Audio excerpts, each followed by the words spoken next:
Boa noite, bem-vindos. Começa agora o CNN Prime Time. Neste sábado, 6 de dezembro, o nosso destaque é para a morte da lenda do futebol brasileiro, único da história a ser 4 vezes campeão do mundo. Mário Jorge Lobo Zagallo está sendo homenageado por esportistas e personalidades. O velório do ex-jogador e ex-treinador da seleção brasileira será amanhã, na sede da CBF, a Confederação Brasileira de Futebol, e será aberto para fãs e torcedores. O presidente Lula decretou luto oficial de 3 dias em todo o país pela morte do velho Lobo. Zagallo morreu aos 92 anos, na noite desta sexta-feira, depois de passar 11 dias internado. Nós falamos também dos preparativos para as cerimônias de 8 de janeiro em Brasília. A CNN traz entrevistas exclusivas com personagens do dia que colocou a democracia do Brasil em xeque. E a guerra no Oriente Médio. O Hezbollah anunciou ter disparado do Líbano mais de 60 foguetes contra Israel na fronteira entre os dois países, como retaliação pelo ataque que matou o número 2 do Hamas em Beirute. Eu sou Thais Herédia e este é o CNN Prime Time. Boa noite. O Brasil se despede de mais uma lenda do futebol. Mário Jorge Lobo Zagallo morreu nesta sexta-feira aos 92 anos. O corpo do ex-jogador e ex-treinador da seleção brasileira será velado na sede da CBF, no Rio de Janeiro, onde os fãs poderão se despedir do seu ídolo e também dessa referência do futebol brasileiro.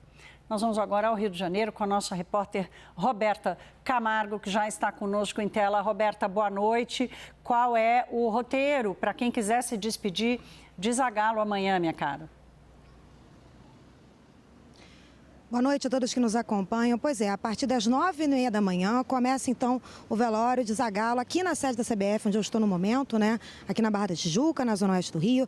As bandeiras já estão até em meio mastro, como vocês podem ver atrás de mim. Esse velório acontece até as 2 da tarde, viu? Então de 9h30 da manhã até as 2 da tarde, os fãs então podem vir aqui até a sede da CBF, onde vai ter o velório no museu da CBF, que inclusive tem uma estátua do próprio Zagallo, que foi inaugurada aí em outubro de 2022. A partir das 2 da tarde, então, acontece uma missa em homenagem a ele. Essa missa é só para familiares e amigos próximos dele. E a partir, então, das 3 da tarde, esse corpo será encaminhado para o cemitério São João Batista, em Botafogo, que fica na zona sul da cidade. Então, Zagallo faleceu na noite desta sexta-feira, dia 5 de janeiro de 2024, às 11h41 da noite, né, às 23h41. De acordo com a nota do próprio hospital, ele faleceu em decorrência de falência múltipla de órgãos, resultante de progressão de múltiplas comorbidades previamente existentes. Ele chegou a ser internado por 22 dias em agosto de 2023 por conta de uma infecção urinária e também foi internado em 2022 em virtude de uma infecção respiratória. De acordo com a nota da família, divulgada pela própria família, Zagallo foi um pai devotado, um avô amoroso, um sogro carinhoso, amigo fiel, profissional, vitorioso e um grande ser humano, um ídolo gigante, um patriota que nos deixa um legado de grandes conquistas. Ele veio de Alagoas para o Rio de Janeiro com apenas 8 meses de idade, cresceu na Tijuca, que é um bairro da Zona Norte aqui do Rio de Janeiro, começou na carreira do futebol e nas categorias de base do América, então foi campeão mundial pelo Brasil, né, em 58, depois em 62, depois em 70, comandando a seleção com Pelé, e aí então em 94 ele voltou a ser campeão de mundial, tetracampeão então. Zagallo, que faleceu ontem, também chegou a ser técnico de 4 grandes clubes aqui da cidade, do Vasco, do Flamengo, do Fluminense e também do Botafogo. Além disso, ele também esteve à frente de grandes seleções fora do país, como o Kuwait, Emirados Árabes e Arábia Saudita. Então, os fãs que quiserem se despedir de Zagallo, podem vir até aqui a sede da CBF, que fica na Barra da Tijuca, na zona oeste do Rio de Janeiro, amanhã, neste domingo, a partir das 9h30 da manhã. Esse velório que acontece aqui no Museu da CBF, que vai ocorrer de 9h30 da manhã até às 2 da tarde. Então, às 4 da tarde vai ocorrer o sepultamento do Zagallo no cemitério São João Batista, que fica na zona sul da cidade. Esse sepultamento que vai ocorrer, então, só para familiares e amigos, mas o velório que acontece durante o dia, durante a manhã e parte da tarde deste domingo, é aberto, então, para os fãs virem até aqui a Barra da Tijuca, na zona oeste do Rio, para se despedir desse grande ídolo do futebol que representou tão bem o futebol brasileiro em todo o mundo. Eu volto com vocês. Obrigada, minha cara. Boa noite para você. Zagallo é uma lenda do futebol. Ele é o único a conquistar 4 Copas do Mundo, o único no mundo inteiro. E um dos 3 do mundo a ter conquistado o Mundial como jogador e também como treinador. O legado de Zagallo tem peso como poucos. Vamos relembrar a história do nosso querido velho lobo. Foram mais de 9 décadas de vida dedicadas ao futebol, esporte que descobriu logo cedo. Migrou do estado de Alagoas, sua terra natal, para o Rio com somente 8 meses de vida. E em terras cariocas, Mário Jorge Lobo Zagallo começou a carreira jogando na ponta esquerda do América em 1950, ainda adolescente. O sucesso veio mesmo ao vestir a camisa do Flamengo, clube que defendeu de 1951 a 58. Depois do Fla, o dublê de ponta e meio-campista foi defender o Botafogo. Uma vida de títulos. Zagallo conquistou como jogador os cariocas de 53, 54 e 55, 3 pelo Flamengo, e de 61 e 62, ambos pelo Botafogo.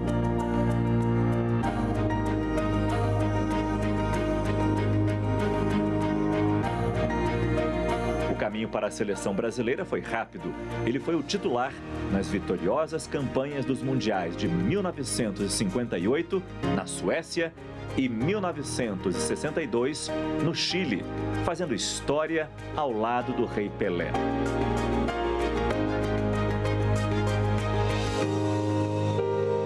Com a camisa amarelinha que tanto amava, Zagallo disputou 34 partidas oficiais como jogador. Zagallo optou por encerrar a vida dentro de campo ainda em 1965. Como treinador, Zagallo também seguiu vencendo. Foram 135 jogos à frente da seleção, com 99 vitórias. Comandou a inesquecível seleção brasileira de 70, considerada a maior seleção de todos os tempos, na vitoriosa campanha da Copa do Mundo do México.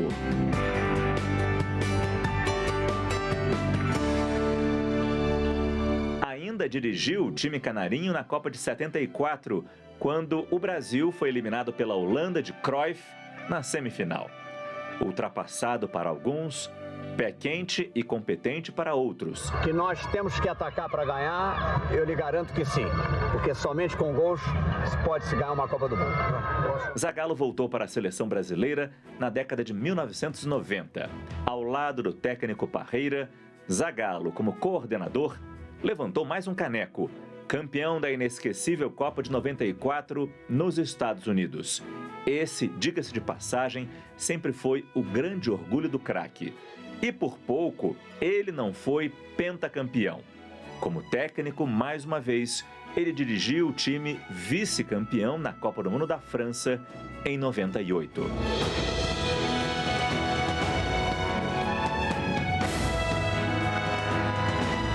Tantos títulos renderam homenagens. Em 2011, foi anunciado como embaixador das categorias de base do Botafogo. Em 2022, foi homenageado pela Confederação Brasileira de Futebol, ganhando uma estátua de cera no Museu da Seleção. Na vida pessoal, Zagallo era discreto. Em 2012, sofreu uma grande perda. Sua companheira de uma vida inteira morreu vítima de insuficiência respiratória. Com Alcina, Zagallo teve 4 filhos. De lá para cá, a saúde do craque foi se deteriorando. Católico e devoto de Santo Antônio, carregou o 13 como seu número da sorte em homenagem ao santo, celebrado no dia 13 de junho. Nos últimos anos, também passou a ser presente nas redes sociais. Agora, os comentários são de despedida e muitos agradecimentos.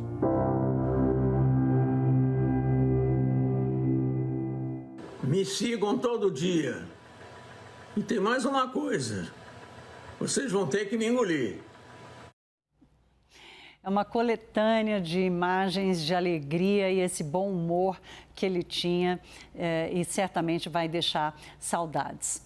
Um brasileiro que não desistia nunca. Foi assim que o presidente Lula chamou Zagallo na declaração que deu em suas redes sociais. Lula decretou luto oficial de 3 dias em homenagem ao ex-jogador e treinador da seleção brasileira. Vamos a Brasília agora com a nossa repórter Gabriela Prado, que traz mais informações. Oi, Gabriela, boa noite para você. O presidente Lula foi rapidamente às redes sociais para fazer essa homenagem a Zagallo, né?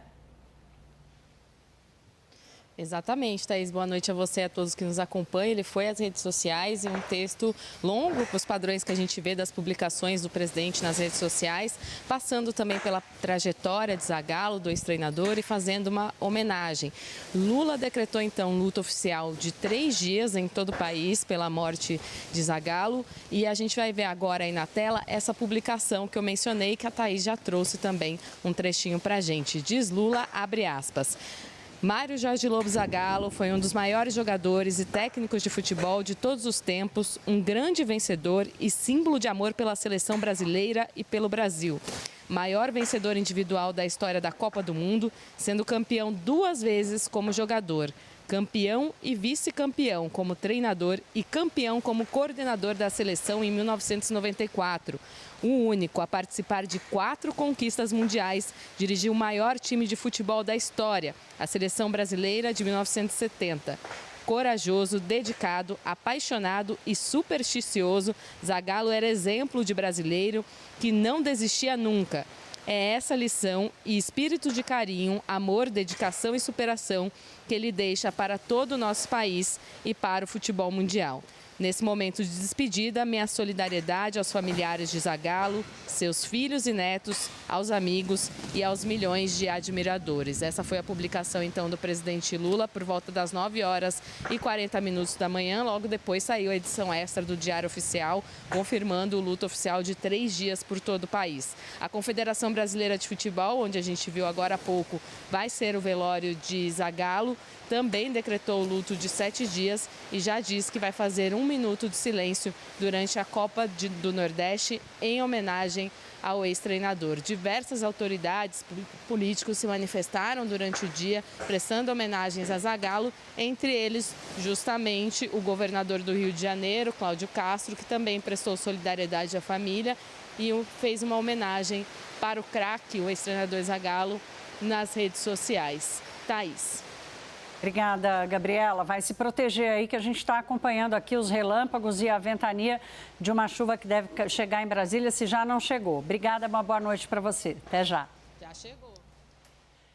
Muitos ídolos do futebol prestaram homenagens ao eterno Zagallo. O ex-atleta e capitão do Penta, o Cafu, contou à CNN como o Zagallo foi importante para o futebol mundial. O Zagallo era sinônimo de alegria, de felicidade.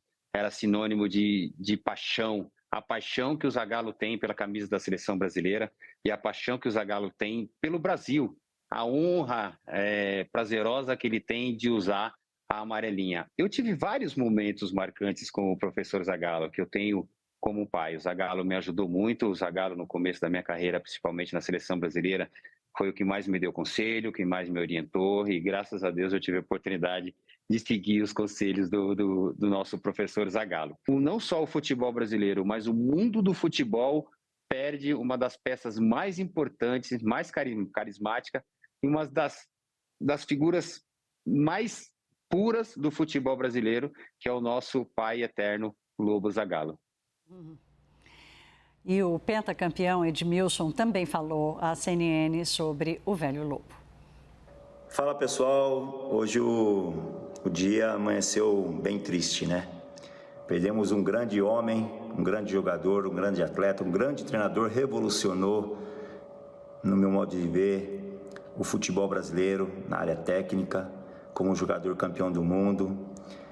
O Brasil perde um cara apaixonado pela amarelinha eu tive duas grandes experiências com o mestre Zagallo. Uma foi a última partida que a gente fez na Coreia do Sul, onde nós acabamos ganhando. Foi a última participação dele na seleção como técnico. E uma em 2006, quando eu fui cortado da Copa do Mundo na Alemanha. Ele me abraçou, chorou, me consolou. E hoje o Brasil, o futebol está de luto para perder essa grande figura que foi o Zagallo, apaixonado pelo Brasil. Descanse em paz.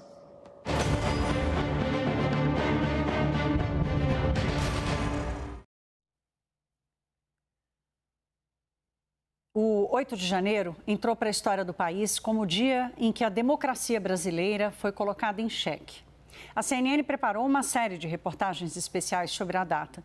Nós ouvimos personalidades políticas que foram vítimas dos ataques e assistiram seus locais de trabalho sendo invadidos e depredados. Nós também fomos ouvir quem atuou para conter os protestos golpistas e antidemocráticos. Um dos entrevistados pela CNN é o diretor-geral da Polícia Federal, Andrei Rodrigues, para quem o 8 de janeiro foi desenhado muito antes daquele domingo. O dia 8 de janeiro ele começa muito antes, né? Começa, eu diria, talvez até durante o processo eleitoral. Eu fui chefe da segurança do presidente, então candidato Lula, durante a campanha eleitoral, como a Polícia Federal faz de todos os candidatos, e ali já percebemos um movimento muito estranho. Eu já tinha feito essa atividade em outra oportunidade. E nós fizemos, de maneira inédita, mais de 30 prisões durante esse processo de campanha eleitoral e no período entre a eleição e a posse, coisa que jamais havia acontecido no país. Houve questionamentos do processo eleitoral, da integridade do Poder Judiciário, enfim, do sistema de votação, que também, naquela intensidade, jamais tinha havido. E aí nós vamos para o primeiro grande episódio de violência, que foi no dia 12 de dezembro, quando foi preso, e quem pediu a prisão, solicitou ao Poder Judiciário a prisão, fui eu que assinei o pedido de prisão, de um cidadão que estava se movimentando um grupo, em tese, indígenas, invadindo o aeroporto, invadindo o shopping, e aí tentaram invadir, agredir o presidente Lula no hotel que ele estava hospedado naquele período. Nós contivemos. Em seguida, fiz a solicitação de prisão e esse cidadão foi preso dia 12. E isso desencadeou uma onda de violência. O diretor-geral da PF também falou sobre os alertas da Polícia Federal já na véspera dos atos golpistas e a preocupação quanto à segurança em Brasília. Vamos conferir. Mas o movimento segue, os protestos aumentam, os acampamentos nos quartéis aumentam. E nós, acompanhando em certa medida isso, preocupados, houve tentativa de desmobilizar o acampamento que foi impedido, né, até pelas próprias forças militares, e isso cada vez mais nos preocupando. Então chegamos ao dia 7 de janeiro, eu conversando com o ministro Flávio Dino, externando a ele a preocupação, porque a minha área de inteligência me abastecia com dados e informações. Portanto, eu provoquei, a partir desse diálogo com o ministro Flávio Dino, por orientação dele também, provoquei a reunião aqui com a área de segurança do Distrito Federal, para que a gente entendesse, né, se iríamos repetir, né, aí não sob a nossa coordenação, mas sim sob a coordenação do secretário de Segurança do Distrito Federal, uma operação de segurança como foi feito mais ou menos, né, no dia 1º de janeiro. E quando estive nessa reunião, no sábado, né, dia 7 de janeiro, lá na Secretaria de Segurança, o que eu vi foi uma confiança enfim, ações que não eram compatíveis com o que a gente estava vendo em termos de risco e de ameaças que estavam ali postas e que todas as agências sabiam. Porque isso estava público, estava em redes sociais, estava abertamente sendo tratado. E eu, então, externei minha preocupação, em particular de que aquelas pessoas que são criminosos, porque eles estavam pregando um golpe de Estado, estavam tentando abolir o Estado Democrático de Direito, eles não poderiam sair, eles tinham que ser contidos naqueles acampamentos E mais, não eram nem para estar lá, né? Mas já que estavam, tinham de ser contidos naquele ambiente para evitar, enfim, qualquer ataque às instituições. E, portanto, tive na tarde, meio da tarde, fim da tarde do dia 7, eu fiz o encaminhamento de um ofício formal, né, ao ministro da Justiça, que é meu superior hierárquico, informando o resultado dessa reunião e externando essa preocupação, que falei para eles lá. Olha, o secretário de Segurança, vocês não podem deixar essas pessoas saírem, porque se eles saírem do acampamento, eles vão depredar prédios públicos. André Rodrigues também falou que o 8 de janeiro poderia ter sido evitado com uma operação policial correta e, segundo ele, robusta. Vamos ver. O 8 de janeiro era evitável e evitável desde o ano anterior, onde em nenhum momento se poderia deixar esses criminosos se reunirem, mais ainda em frente a unidades militares, e onde se deveria ter no dia 8 de janeiro uma operação robusta, como, repito, reiteradas vezes a Polícia Militar do Distrito Federal já tinha feito. E nenhuma coisa nem outra foram feitas. E nós vimos episódios gravíssimos que aqui citamos já, da depredação do dia 12, dia da diplomação do presidente Lula, do dia 24 com um caminhão com explosivos, enfim, várias ações que apontavam o que aconteceu.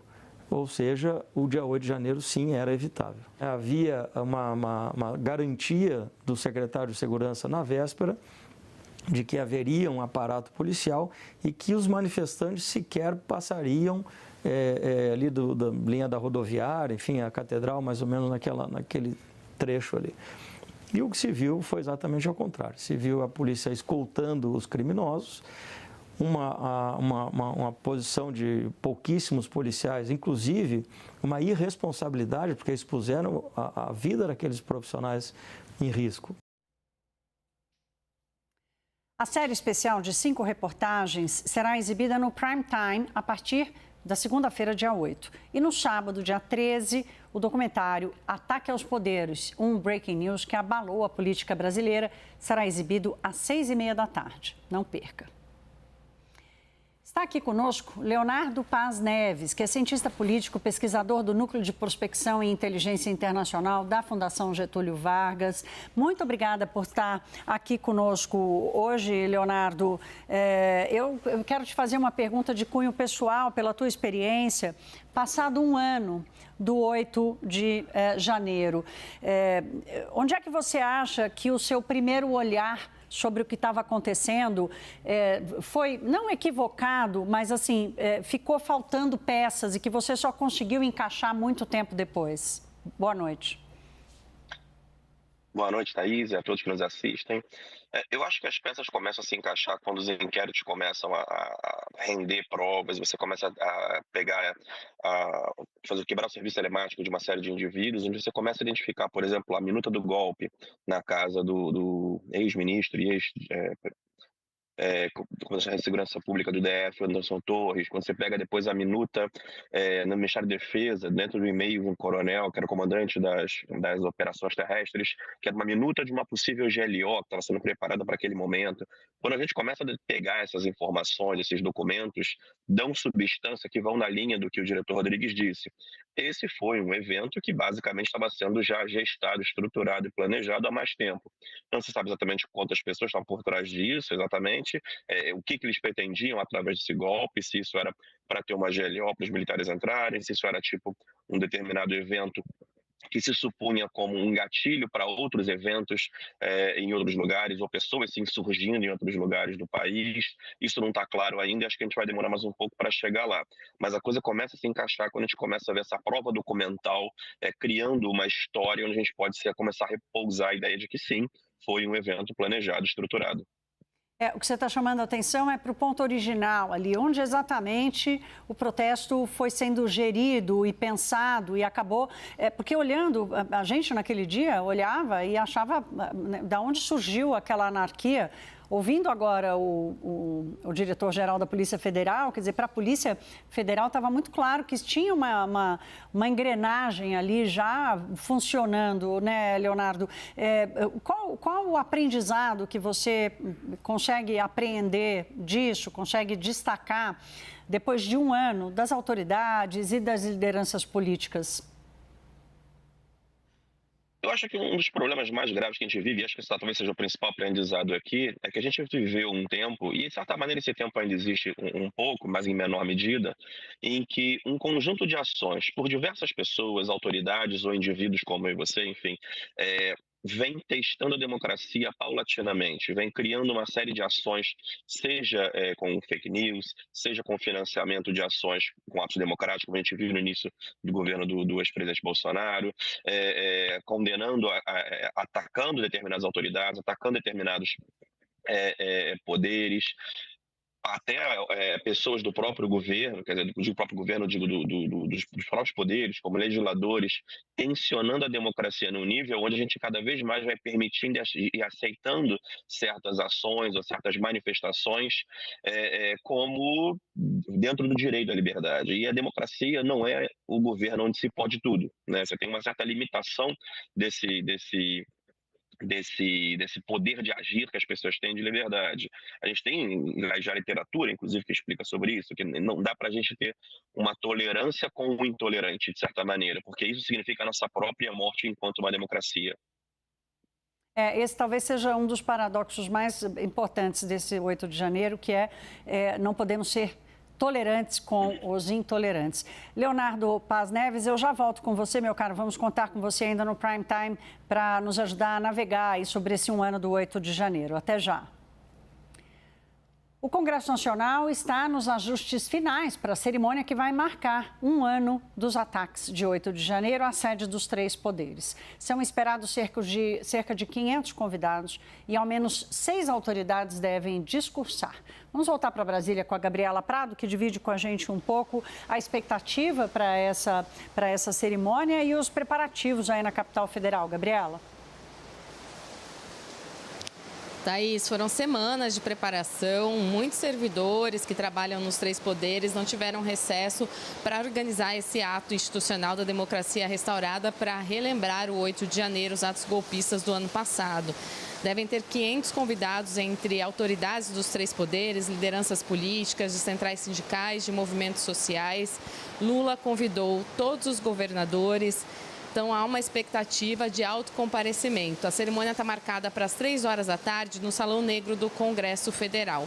Para quem não conhece, o Salão Negro é um dos poucos espaços do Congresso que tem ali uma área comum entre Câmara e Senado. E é também um lugar que o presidente passa quando vai tomar posse, quando ele vai em direção ao plenário da Câmara para prestar compromisso à Constituição. Então, é um local simbólico que recebe cerimônias também com autoridades estrangeiras e foi o palco escolhido para este ato. Devem estar presentes na mesa para discursar a governadora Fátima Bezerra, do Rio Grande do Norte, a única mulher que deve discursar, ela que vai representar os governadores, também o presidente da Câmara, Arthur Lira, o presidente do Senado, Rodrigo Pacheco, o presidente do Supremo Tribunal Federal, Luiz Roberto Barroso, o presidente do Tribunal Superior Eleitoral, o ministro Alexandre de Moraes e, claro, também deve discursar o Luiz Inácio Lula da Silva. A expectativa é que as falas sejam nesse caminho de defesa da democracia. A expectativa também é que Rosa Weber, ministra aposentada do STF e que era presidente durante os atos golpistas do ano passado, também esteja presente nessa cerimônia. A segurança, claro, foi reforçada, até porque as altas autoridades da República devem todas estar presentes. Então, vão ser 2.000 homens da Polícia Militar do Distrito Federal. A esplanada dos ministérios vai estar parcialmente fechada e o Ministério da Justiça vai ter um contingente de 250 homens da Força Nacional. Mas até o momento desse planejamento, o Ministério da Justiça, a Polícia Federal não registraram nenhum tipo de manifestação mais agressiva que pudesse colocar algum tipo de risco. Então, eles consideram que esse preparo da segurança é um preparo cautelar, mas não excessivo nesse momento. Mas, claro, eles vão monitorar as redes sociais e possíveis manifestações até o último minuto, até essa cerimônia que deve durar 1h30. Quem também deve comparecer a essa cerimônia e deve fazer ali, deve cantar o hino nacional a ministra da Cultura, Margareth Menezes, lembrando que muitas obras de artes foram destruídas quando houve a invasão nos prédios. E uma das peças, que é uma tapeçaria de Burle Marx, que fica exatamente exposta no Salão Negro, ela foi restaurada e eles vão fazer uma reinauguração simbólica dessa peça que já voltou para o Congresso Nacional e está exposta ali para quem visitar a casa. Então, uma expectativa muito grande para esse evento, expectativa também de quem vão ser os governadores, as autoridades que vão comparecer, já que a tentativa é fazer um gesto de relembrar o 8 de janeiro, mas também um gesto simbólico de mostrar união entre os poderes, inclusive união entre políticos de áreas divergentes, de ideologias divergentes. Então, a gente vai ter que ficar de olho em quem vai comparecer para saber como vai ser essa cerimônia e o andamento desse ato institucional no dia 8 de janeiro, às 3 horas da tarde. Thaís. Obrigada, Gabriela. Até já. Leonardo Paz Neves já volta aqui comigo. Leonardo, essa cerimônia é cheia de simbologia, né? Então, queria lhe ouvir sobre a falta de governadores do Sul e do Sudeste, por exemplo, que têm uma ligação mais forte com esse presidente Jair Bolsonaro. A oposição no Congresso Nacional, que soltou manifesto, achando que essa cerimônia tinha um cunho muito mais político, partidário, do que nacional. Ou seja, a gente continua convivendo com a dualidade, mesmo na percepção sobre o que foi o 8 de janeiro. Exatamente, Thaís. Eu acho que tem duas questões muito importantes aqui. A primeira que, de fato, me parece muito importante a questão da simbologia da cerimônia. É importante uma cerimônia, é importante a ideia de que a gente consiga manter acesa essa chama da ideia de que esse evento não pode ser repetido de maneira nenhuma. Eu traço aqui um rápido paralelo que a gente está vendo hoje nos Estados Unidos, em que você já tem uma pesquisa super recente da Universidade do Washington Post, com a Universidade de Maryland, que mostra que já tem 25% dos americanos acreditam que, no caso, 6 de janeiro deles, foi ok, funciona, não foi nenhum grande crime. Você já tem quase 40% das pessoas aprovando perdoar todo mundo e vamos deixar e mover para a nossa vida. Então, assim, começa a haver um sentimento de naturalização nos Estados Unidos em relação ao que houve, diminuindo a importância desse evento. Isso me parece que é muito problemático, o Brasil tem que tomar cuidado para que isso aconteça, né? E eu acho que uma cerimônia bem simbólica faz isso. Agora, a ausência dessas autoridades claramente mostra que essas pessoas estão muito preocupadas com a sua própria vida política, porque esses indivíduos vão rapidamente, daqui a pouco, encontrar eleições pelo seu caminho, e dada a polarização no Brasil, me parece que quase todo indivíduo que estiver presente nessa cerimônia, apoiando esse evento, vai ter muita dificuldade de captar votos daqueles indivíduos que são hoje, se alinham com o Bolsonaro, se consideram como bolsonaristas ou como direita brasileira, que acha que esse evento, e você tem um contingente importante de pessoas, segundo pesquisas recentes, como algo na quase 25%, que acha que esse evento foi legítimo, 30% acha quase 30% acha que a eleição foi roubada do Bolsonaro em 2022. Então, essas autoridades estão muito preocupadas, na realidade, na minha opinião, nesse momento, com a sua sobrevivência política em eleições vindouras, e por isso tentam se desvincular com sua imagem desse evento. Leonardo Paz Neves, professor da Fundação Getúlio Vargas, obrigada, meu caro. Nós falamos já. Vamos ao noticiário internacional. Neste domingo, a guerra entre o Hamas e Israel vai completar 3 meses. O governo israelense divulgou um documento que descreve os planos do país para a faixa de Gaza, depois que a guerra acabar. Nosso correspondente em Israel, Michel Gavendo, tem os detalhes. Segundo o ministro, a partir de agora, as ações de Israel miram alvos específicos do Hamas. O uso de bombas pesadas será trocado por ataques localizados contra bases e líderes terroristas. Foram mais de 100 alvos nas últimas horas. Mais de 100 pessoas morreram, segundo o Ministério da Saúde controlado pelo Hamas. O plano pós-guerra também prevê uma faixa de Gaza livre do controle do Hamas. O governo de Benjamin Netanyahu afirma que não haverá presença civil de israelenses na região, mas que o país manteria o controle de quem entra e sai do enclave palestino. O exército também deu novas ordens para os civis fugirem da região central de Gaza. Milhares de palestinos estão deixando a área de carro, a pé e em carroças. Segundo a ONU, já não há lugar para tantos refugiados e a crise humanitária só piora. Mas Israel afirma que só com a pressão militar, o Hamas concordará em libertar os reféns que levou no dia 7 de outubro. O Fórum da Família dos Sequestrados anunciou a morte de mais um deles. Tamir Adar, de 38 anos, foi capturado no kibbutz onde morava na fronteira com Gaza. A avó dele, de 85 anos, também foi sequestrada pelo Hamas e libertada durante a trégua em dezembro. Segundo estimativa de Israel, o Hamas ainda mantém 108 pessoas no cativeiro e os corpos de outras 23. O grupo se recusa a libertar os sequestrados antes de um cessar-fogo total. Depois do anúncio da nova fase da guerra em Gaza, aviões israelenses aumentaram os ataques contra o Hezbollah. Segundo o exército, os principais alvos são vilarejos libaneses perto da fronteira com Israel. O líder do Hezbollah, Hassan Nasrallah, fez um discurso também recusando qualquer negociação com Israel antes do fim do conflito. Ele também prometeu vingança pela morte de um líder do Hamas em Beirute em um ataque atribuído aos israelenses. O governo libanês apresentou uma queixa contra Israel no Conselho de Segurança da ONU, afirmando se tratar da ação mais perigosa no país desde o começo da guerra. De Israel, Michel Gavendo, para a CNN Brasil.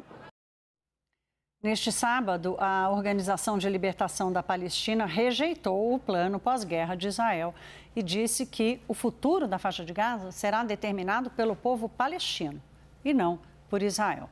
E acrescentou que todos os cenários propostos pelos políticos e líderes da ocupação levarão apenas ao fracasso. Lorival Santana já está aqui com a gente. Lorival, bem-vindo. Feliz Ano Novo para você, que bom. Para você também, para todos que nos acompanham. Que bom tê-lo aqui conosco para nos ajudar a navegar por essa nova fase da guerra e essa tentativa de Israel de se colocar como líder do processo de ocupação de Gaza. É factível isso?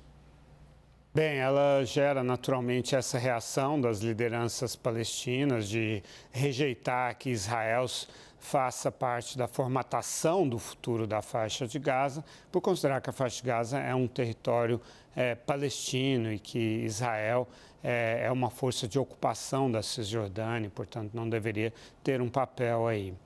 O fato é que Israel está respondendo a um longo período de forte pressão, sobretudo dos Estados Unidos. Os Estados Unidos dão 3,8 bilhões de dólares por ano em ajuda militar para Israel. Para se ter uma ideia, Israel orçou em 14 bilhões de dólares o esforço de guerra para 2024, 3,8 bilhões, portanto, é um valor substancial e que tem sido dado todos os anos. Bem, então é uma resposta a essas pressões dos Estados Unidos para que Israel, primeiro, tenha uma atuação mais dirigida contra o Hamas na faixa de Gaza e não leve adiante esses ataques indiscriminados que acabam resultando numa punição coletiva contra a população da faixa de Gaza, o que, além de todo o problema humanitário que isso significa e legal também do ponto de vista de violar as convenções que regem a guerra, as convenções internacionais, também dificultam politicamente qualquer futuro arranjo para o convívio entre um futuro Estado palestino, que é o objetivo dos Estados Unidos e que é o que prevê também a lei internacional, e Israel. Então, essa tem sido a preocupação e também que Israel apresentasse uma porta de saída desse conflito, quer dizer, até onde vai esse conflito. Todos sabem que não é realista falar em desmantelar completamente o Hamas. Então, qual seria o objetivo prático? Então, com isso, Israel respondeu dessa forma, mas foi o ministro da Defesa, Yoav Gallant, e na reunião do gabinete mostrou-se toda a divisão que existe no governo. O ministro das Finanças, Bezalel Smotrich, e o ministro da Segurança, Itamar Ben-Gvir, que são dois radicais ultranacionalistas, querem simplesmente que os palestinos sejam retirados da faixa de Gaza e aquilo se transforme numa colônia judaica. Não é isso que Benjamin Netanyahu, primeiro-ministro, e ministro da Defesa, Yoav Gallant, defendem, mas Israel, como sempre, tem todas essas divisões. O Israel, então, fala ou o ministro da Defesa, em manter a segurança externa, o controle das fronteiras da faixa de Gaza, mas não ter uma presença administrativa na faixa de Gaza, mas rejeita a ideia que foi proposta pelos Estados Unidos de que uma autoridade palestina atualizada e rejuvenescida pudesse administrar a faixa de Gaza. Israel não quer isso, quer que civis moradores da faixa de Gaza, que não têm nenhuma ligação com o Hamas, passem depois a administrar a faixa de Gaza. Daí a reação dos palestinos dizer que não é Israel que deve dizer quem é que pode administrar a faixa de Gaza. Claro, e essa é uma discussão que está só começando, né, Lorival? A gente ainda vai assistir a alguns capítulos desse debate. Olha, uma das frentes de batalha de Israel é o Hezbollah. Hoje, o grupo anunciou ter disparado do Líbano mais de 60 foguetes contra Israel na fronteira entre os dois países. Foi uma retaliação pelo ataque israelense que matou o número 2 do Hamas nesta semana em Beirute. O ataque atingiu um posto de observação de Israel no norte do país. Autoridades locais dispararam as sirenes para avisar a população a procurar abrigo. Forças de defesa israelenses contra-atacaram e atingiram alvos do Hezbollah no Líbano usando drones. Segundo Tel Aviv, uma célula terrorista responsável pelas ofensivas de hoje foi destruída. Não há registro de mortes de civis. Segundo o Hezbollah, os disparos foram uma retaliação contra os israelenses que, na última terça-feira, mataram o vice-líder do Hamas em Beirute, no Líbano. Israel não assumiu a responsabilidade pela morte de Saleh al-Arouri. O assassinato dele eleva os temores de que a guerra se espalhe pelo Oriente Médio. As forças de defesa de Israel anunciaram neste sábado que desmantelaram a estrutura militar do Hamas no norte de Gaza e que cerca de 8.000 militantes na área foram mortos desde o início da guerra. Os militares disseram ainda que apreenderam milhares de armas e documentos. O objetivo agora é acabar com as operações do Hamas no centro e no sul do território. Por causa da comunicação praticamente inexistente em Gaza, Israel voltou a jogar panfletos pedindo para que a população se desloque dessas regiões. Ainda falando sobre Gaza, ataques de forças israelenses deixaram 122 mortos durante a madrugada. A informação foi confirmada pelo Ministério da Saúde, controlado pelo Hamas. Já passa de 22.000 o número de palestinos mortos desde o começo da guerra, em 7 de outubro. Esse desequilíbrio que você dizia há pouco, né, Lorival, da quantidade de civis, mais de 22.000 na faixa de Gaza. Olha, desde o início da guerra entre Hamas e Israel, em 7 de outubro, nós estamos assistindo a uma escalada da tensão, com várias frentes de ataques acontecendo ao mesmo tempo. E por trás de todos eles, um país no Oriente Médio, o Irã. Vamos dar uma olhada aqui no mapa. Lorival Santana continua comigo. Lorival, esse mapa aqui tem os principais países, né? São praticamente todos os países do Oriente Médio aqui. E aqueles que, de alguma forma, estão se relacionando com o debate, o conflito e os ataques e a confusão que se deu entre Israel e o Hamas. O Mar Vermelho aqui está em amarelo, de propósito, para a gente chamar a atenção aqui com uma cor diferente, não tão óbvia, mas chamar a atenção em vermelho para os países que, de alguma forma, estão envolvidos nesse conflito, que não é exatamente uma coisa nova, mas hoje com uma intensidade preocupante.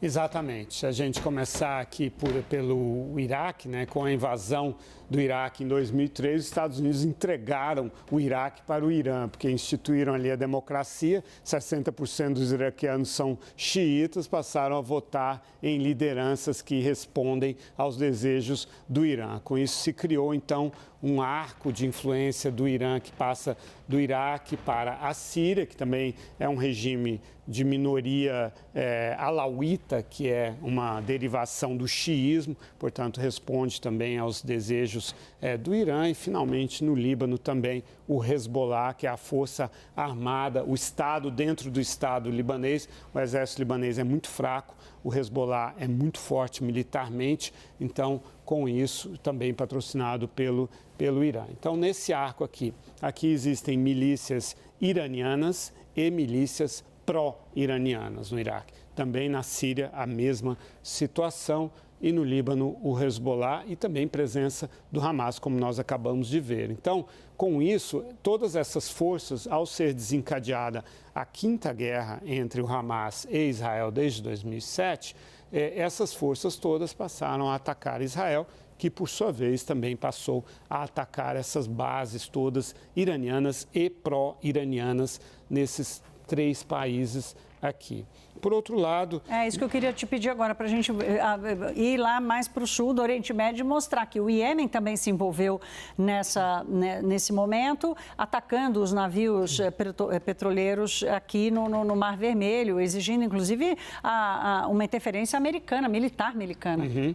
Existe uma minoria chamada Houthi aqui no Iêmen que domina o Iêmen desde 2014. Derrubou um governo que é pró-saudita. Aliás, o presidente está até hoje exilado na Arábia Saudita. Bom, esses Houthis são xiitas, são uma minoria, a maioria é sunita. Sendo xiitas, estão filiados ao Irã, sob a influência do Irã.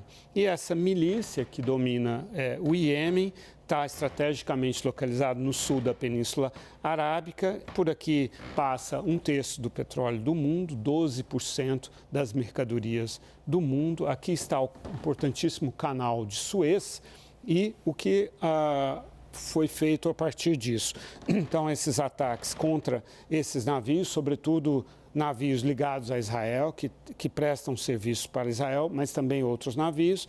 Foi criada uma coalizão de 22 países liderada pelos Estados Unidos para combater esses ataques do Iêmen. E os grandes cargueiros estão buscando uma alternativa no Cabo da Boa Esperança, no sul da África do Sul, aquele cabo ali que foi descoberto pelos portugueses, e isso torna o frete uma rota alternativa, mas muito mais cara e muito mais demorado. Muito mais longo, muito mais caro, e esse está sendo a desestabilização do sistema econômico. Lorival, para a gente terminar aqui a conversa sobre o mapa, um dos comandantes da Guarda Revolucionária... O comandante da Guarda Revolucionária do Irã, o Hossein Salami, ele fez uma fala pública hoje dizendo que o Irã está em guerra total, que tem um inimigo comum, não disse exatamente quem era, mas a gente sabe, ou seja, o Irã até então ele vem se esquivando de ter uma participação direta, indo através desses canais que você trouxe aqui. Agora, depois do ataque que aconteceu no dia de homenagem ao general morto pelos americanos, a preocupação com uma regionalização do ataque, uma participação direta do Irã aumentou muito. Uhum. Agora, com a tua experiência, você acha que é possível mesmo ou é provável que isso aconteça? Não, porque não interessa ao Irã. Realmente, o Irã faz guerras por procuração, como a gente mostrou nesse excelente mapa que vocês prepararam. Ele faz guerras por procuração, essa é a estratégia dele. Ele não quer dar pretexto para Israel e Estados Unidos atacarem diretamente o Irã. Também não é o desejo dos Estados Unidos, embora tenham estacionado ali na costa do Mediterrâneo, na costa leste do Mediterrâneo, na costa israelense. 2 grupos de batalha navais comandados por 2 porta-aviões, incluindo o maior porta-aviões do mundo, exatamente para dissuadir o Irã de entrar diretamente nessa guerra ou de ordenar que os seus proxies, como se diz em inglês, né, aqueles que fazem a guerra por procuração, os seus patrocinados, escalem a guerra contra Israel. Houve uma intensificação, mas tecnicamente ainda não é uma escalada dos ataques. Escalada mesmo só da tensão e da preocupação, né? Mais uma aula aqui com o nosso Lorival Santana da compreensão geral, geopolítica geral do que está acontecendo e o Irã, mesmo ficando lá para o canto de lá, ainda e mais do que nunca tem uma influência grande aqui sobre Israel, que está na ponta de cá. Fica aqui comigo, Lorival, não vai embora não. O governo de Joe Biden segue na tentativa de evitar isso que a gente acabou de tratar aqui, que esse conflito entre Hamas e Israel acabe se transformando numa guerra regional. Antony Blinken, que é chefe da diplomacia dos Estados Unidos, está mais uma vez na região. Nós vamos falar agora com a nossa correspondente em Nova York, Mariana Jangiacomo, que tem os detalhes da viagem do secretário de Estado dos Estados Unidos. Mariana, boa noite. Conta um pouco a gente sobre esse roteiro de Blinken e a expectativa para essa viagem dele, minha cara. Oi, Thaís, boa noite a todos. Thaís, primeira parada de Antony Blinken na Turquia, mas ele também deve visitar a Grécia, a Jordânia, Catar. O Catar é um país importantíssimo nas negociações dessa guerra, né? Porque tem um bom diálogo com os Estados Unidos, com Israel, com o Hamas. Antony Blinken também vai aos Emirados Árabes Unidos, à Arábia Saudita, ao Egito e a Israel. E essa é uma das viagens mais desafiadoras, na verdade, a mais desafiadora que ele já fez durante todo esse período aqui. Muitos analistas aqui nos Estados Unidos estão dizendo isso por causa do momento da guerra, porque vem num momento muito sensível, né? No momento de escalada das tensões, do receio disso virar um conflito regional generalizado, especialmente depois da morte desse líder do Hamas no Líbano, né? É importante ressaltar que foi a primeira morte em muito tempo fora da faixa de Gaza, fora da Cisjordânia, a primeira morte de um líder do Hamas fora desses lugares. Aconteceu ali na capital do Líbano, aconteceu em Beirute. Então, é nesse contexto que Antony Blinken vai, em meio ao receio dessa escalada da guerra e também no momento em que muitos americanos criticam o apoio indiscriminado, o apoio sem limites dos Estados Unidos a Israel por causa do sofrimento dos civis, por causa das mortes dos civis. Inclusive, houve um protesto aqui nos Estados Unidos. Os manifestantes cercaram a casa do secretário de Estado e chegaram a jogar tinta vermelha no carro dele antes dele ir para o aeroporto, justamente por causa disso, porque acreditam que esse apoio dos Estados Unidos desmedido ali nesse momento não cabe. Então existe há protestos aqui nos Estados Unidos nesse momento também contra mais ajuda, nesse momento em que tanta gente está sofrendo, né, na faixa de Gaza, o número de mortes dos civis, o sofrimento dos civis, existe uma cobrança muito grande para que, na verdade, os Estados Unidos ajudem mais nessas questões humanitárias e menos nas Forças Armadas de Israel. A gente separou um trecho do que disse o secretário de Estado Antony Blinken nessa viagem importantíssima, então, em que ele tenta ali falar com aliados da região, mostrar união dos Estados Unidos ali com a região, mas em um contexto muito desafiador. Vamos ouvir. As we said from day one, we have an intense focus on preventing this conflict from spreading. And a big part of the conversations we'll be having over the coming days with all of our allies and partners is looking at the steps that they can take, using the influence and ties that they have to do just that, to make sure that this conflict doesn't spread. But it is vital that we engage in this diplomacy now, both for the sake of the future of Gaza itself and more broadly, the sake of the future for Israelis and Palestinians and for the region as a whole. There is clearly a strong desire among the majority of people in the region for a future that is one of peace, of security, of de-escalation of conflicts, of integration of countries. And that's one path, that's one future. The other future is an endless cycle of violence, a repetition of the horrific events that we've seen, and lives of insecurity and conflict for people in the region, which is what virtually no one wants. Lorival, ouvindo o Blinken, eu me peguei no seguinte dilema aqui. Se eu penso que vai acontecer a paz, talvez eu esteja otimista demais. E se eu penso que vai ser o contrário, o segundo futuro que ele coloca, né, de uma guerra interminável, eu estou sendo pessimista demais. Como é que a gente, em meio de caminho a gente fica olhando para o que está acontecendo?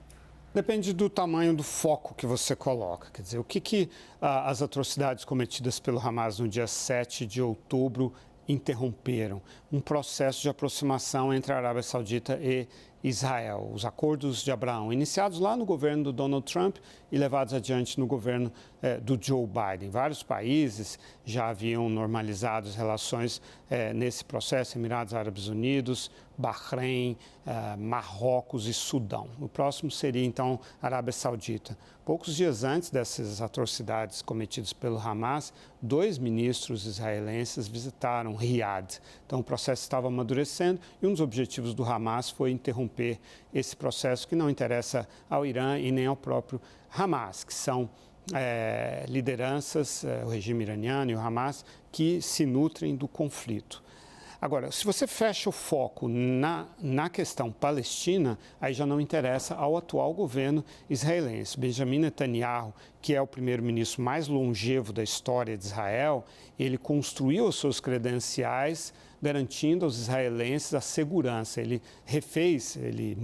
desfez, na verdade, aquela equação terra por paz, que era como a maioria dos israelenses encaravam uma solução para o conflito com os palestinos. Ele falou, não, em primeiro lugar vem a segurança, antes da paz. Não estamos conseguindo a paz, vamos garantir a nossa segurança. E ele falhou vergonhosamente nisso nos ataques de 7 de outubro. E esse debate existe em Israel, não sou eu que estou dizendo isso, são muitos israelenses que criticam essas falhas de segurança que ocorreram no dia 7 de outubro. Ele, Benjamin Netanyahu, vinha tentando retirar poderes da justiça, porque ele é alvo de ações por corrupção, assim como outros integrantes do gabinete dele, inclusive por racismo contra os palestinos, uma série de ações na justiça. Então, ele estava tentando fazer isso, e isso dividiu Israel ao meio, com muitas manifestações, enormes manifestações contra ele. Portanto, é um líder muito fragilizado.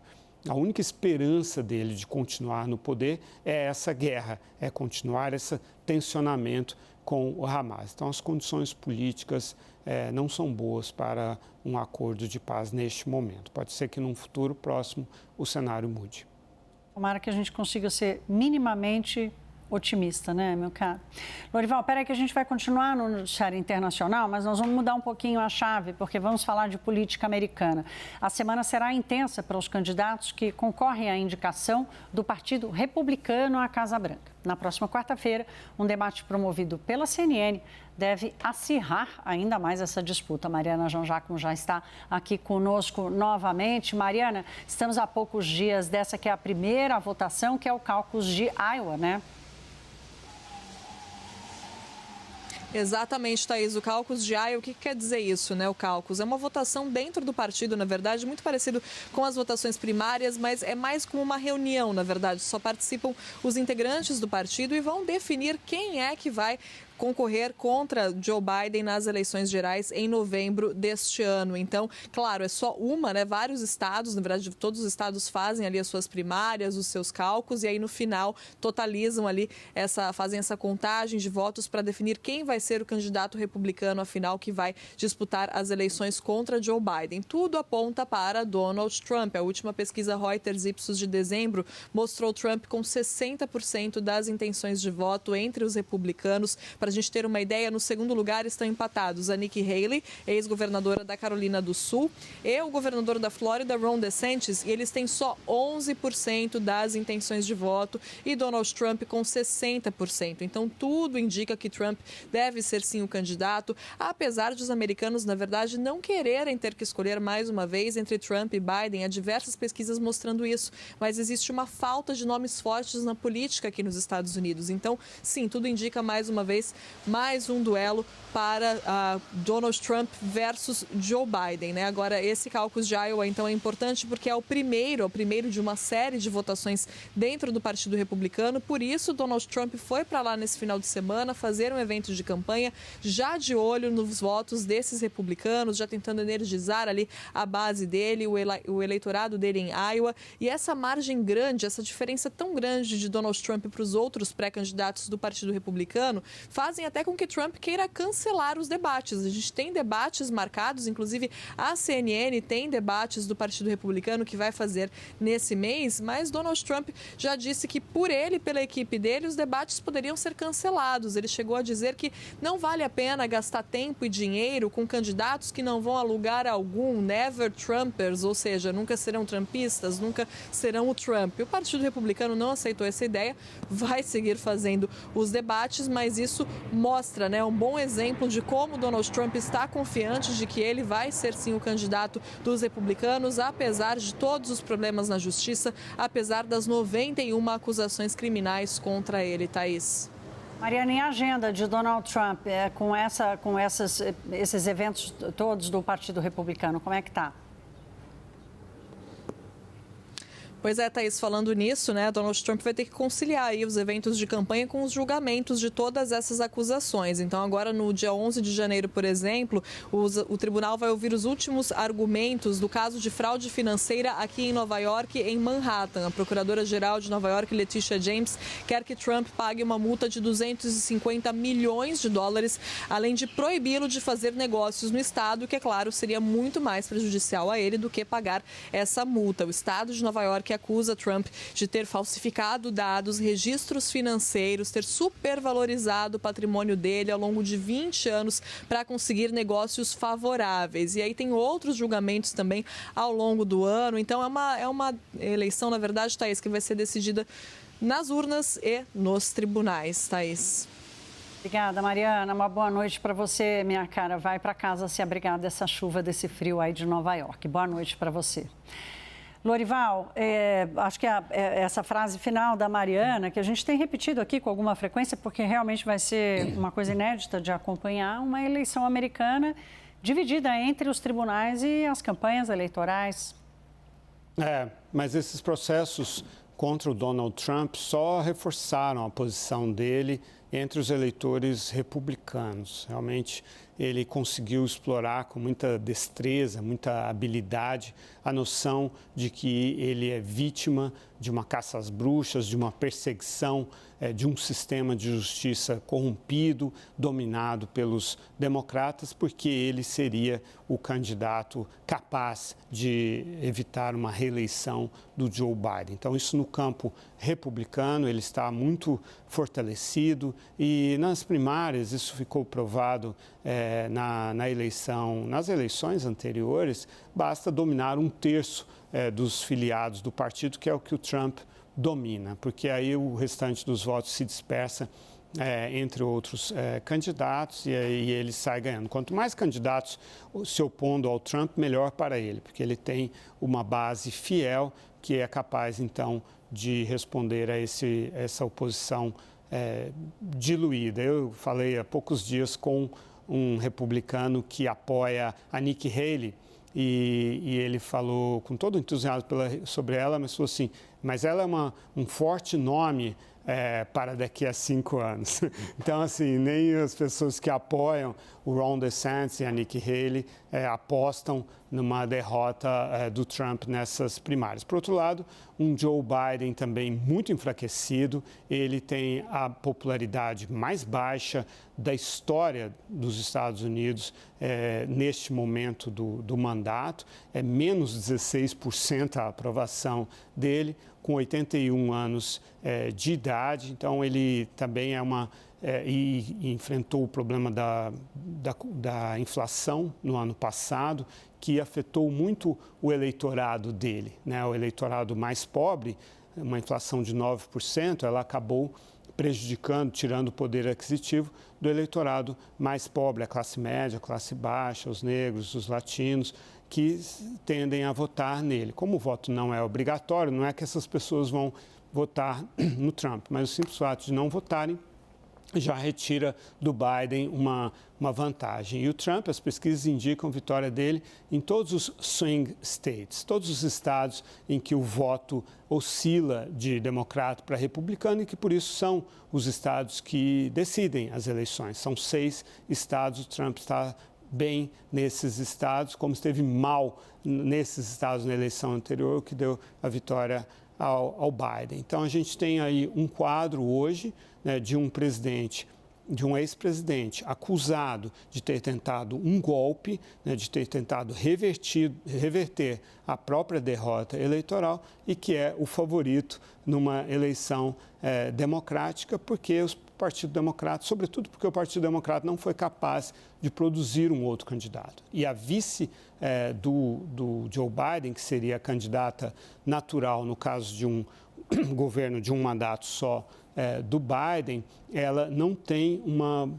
boa popularidade também, ela não é uma boa comunicadora e, além disso, ela acabou ficando com a questão que é mais vulnerável, ela cuida da questão da imigração no governo Biden. E essa é uma questão muito fragilizada, são 10 mil imigrantes batendo nas portas na fronteira ali do México todos os dias e os republicanos metralham muito, bombardeiam muito o governo Biden por causa disso. Então, é uma espécie de cheque, quase um checkmate contra o governo Biden que o Trump está dando neste momento. A economia deve melhorar, essa é a perspectiva. Já está melhorando, né? A economia está boa, na verdade. Os juros vão começar a cair em algum momento aí nos próximos 3, 4 meses. É mais uma memória, um trauma do que aconteceu em relação ao ano passado. A economia deve melhorar e isso pode mudar esse quadro que nós estamos desenhando hoje. Sim, temos inflação caindo, desemprego ainda muito baixo, juros vão começar a cair, mas o trauma inflacionário, o Brasil sabe bem o que é isso. Lorival Santana, meus caros, presença nobre aqui no nosso Prime Time deste sábado. Muito obrigada, mestre. Foi um prazer. Obrigado a você. Até amanhã. Vamos fazer o primeiro intervalinho do CNN Prime Time e daqui a pouco a disputa dos republicanos na corrida à Casa Branca. E também os julgamentos de Donald Trump. O CNN Prime Time volta em instantes.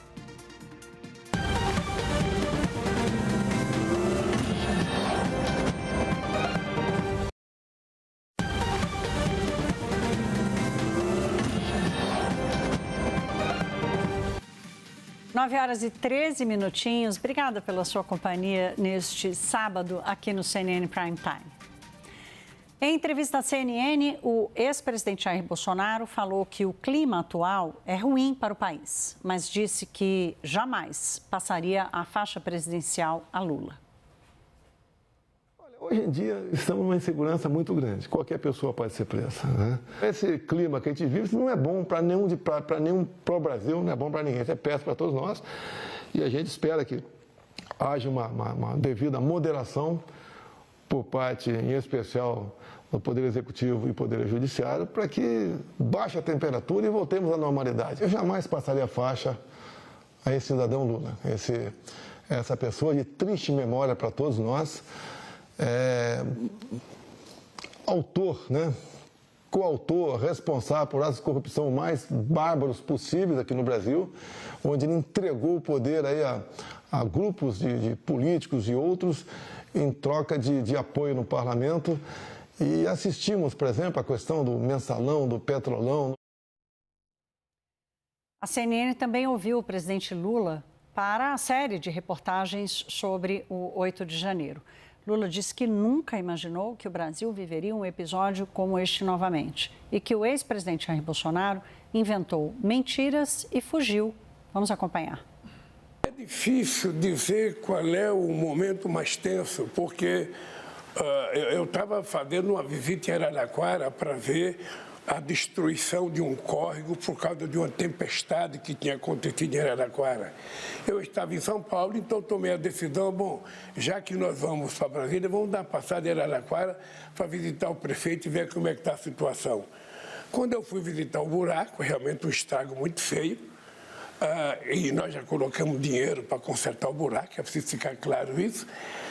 Aí eu fui avisado que tinha gente vendo televisão na prefeitura que estavam invadindo os prédios. Aí eu fui para a sala de televisão e fiquei vendo a invasão aqui no Palácio, fiquei vendo a invasão, fiquei vendo as manifestações, tudo.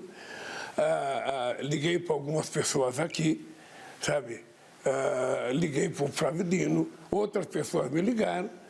E foi um momento de tensão, ou seja, era uma coisa, eu diria, que eu não imaginei que poderia acontecer no Brasil, novamente.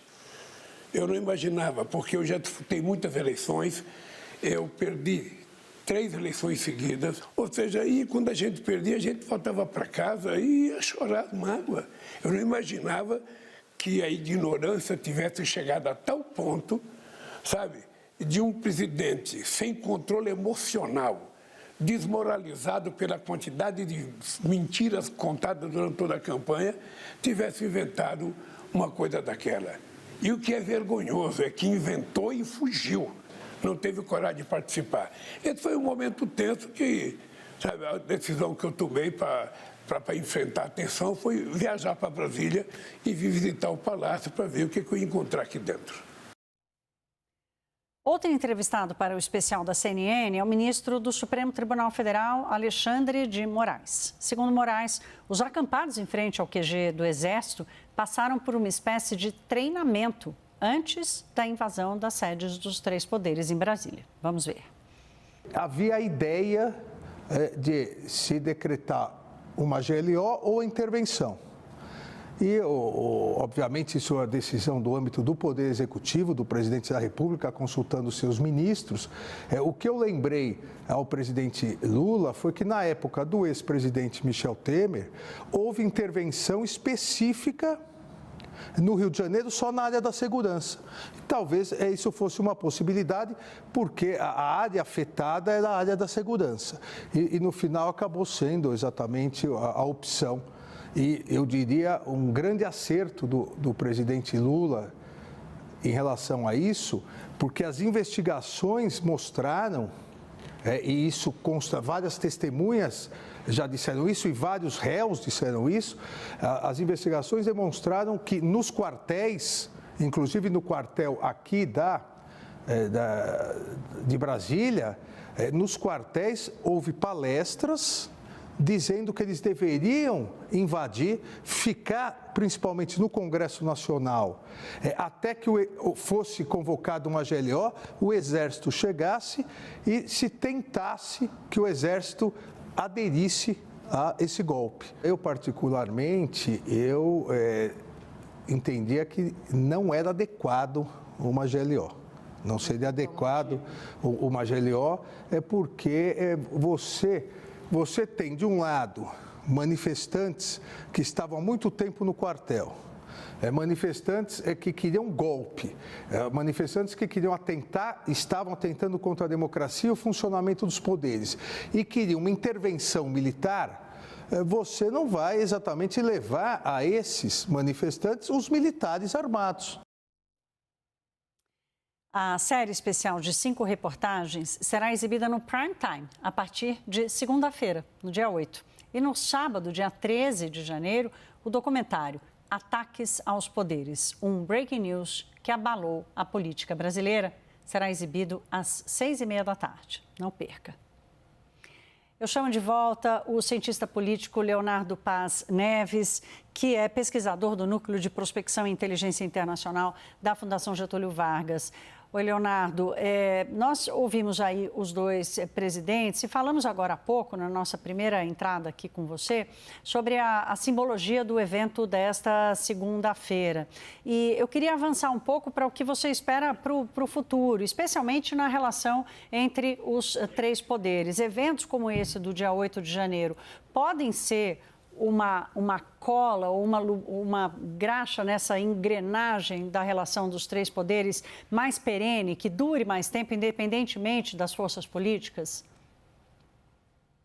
Eu acho que sim. Eu acho que o evento, da maneira que ele está sendo gestado, a maneira pela qual você está, enfim, lidando com os partícipes desse evento, sejam os que estavam no Congresso durante a invasão, sejam os financiadores, e ainda falta um pouco chegar, de certa maneira, nos planejaram isso, inclusive nos militares, que alguns militares têm suas impressões digitais nesses eventos.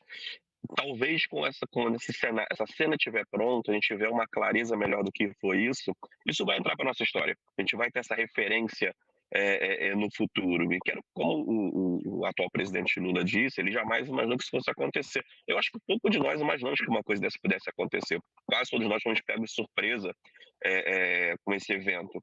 Até porque a gente viu durante o ex-governo do Bolsonaro, alguns protestos um pouco mais quentes, um pouco mais tensos, mas que, enfim, sempre nada acontecia, ou simplesmente ficavam em palavras de ordem. Então, a ideia que isso pudesse acontecer parecia muito difícil.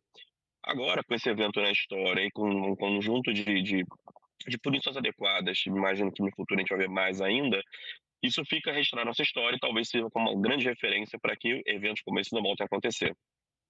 Leonardo, para a gente terminar, queria lhe ouvir um pouco sobre a polarização no Brasil, né? Esse debate tem sido frequente entre nós, porque há uma grande dúvida sobre como vamos caminhar, né? Qual é a derivada de um país polarizado?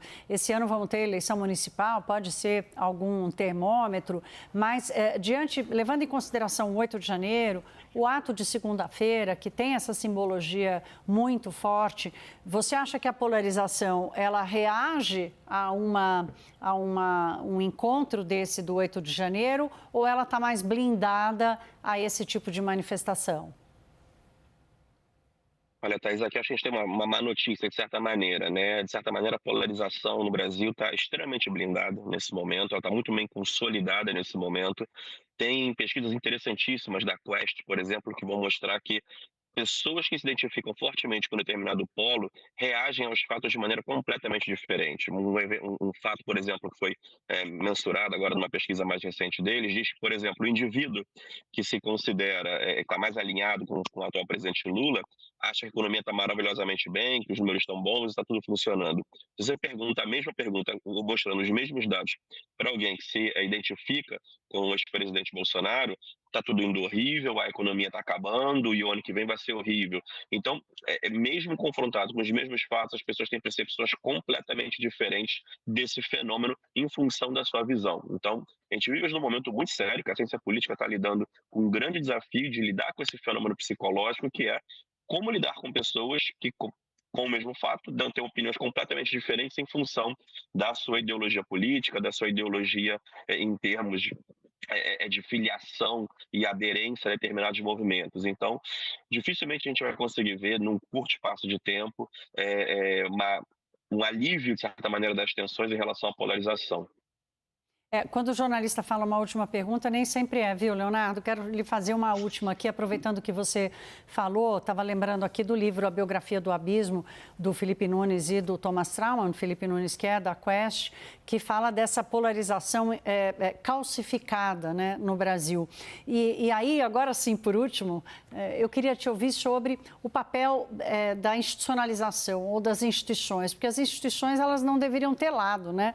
E o dia 8 de janeiro, por exemplo, esse cerimonial é um cerimonial que tenta um pouco enaltecer a institucionalidade do Brasil, né? Mas, e aí você já disse, olha, tem uma má notícia, é um pouco blindado, mas como é que você enxerga o papel das instituições e esse valor da institucionalidade do país?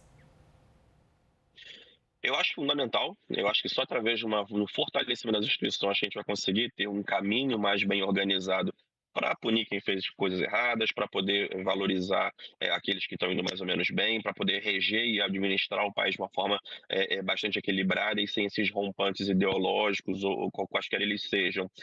Agora, de novo, lamentavelmente, vou deixar mais uma má notícia. As instituições no Brasil cada vez mais são má vistas, né? Quer dizer, tem cada vez mais baixa confiança nas instituições, especialmente o judiciário, que sempre foi uma instituição que passava um pouco por fora, né? Quer dizer, o Congresso era sempre muito mal avaliado, na maneira geral, o Executivo também um pouco mal avaliado, mas o Judiciário geralmente ficava um pouco fora disso.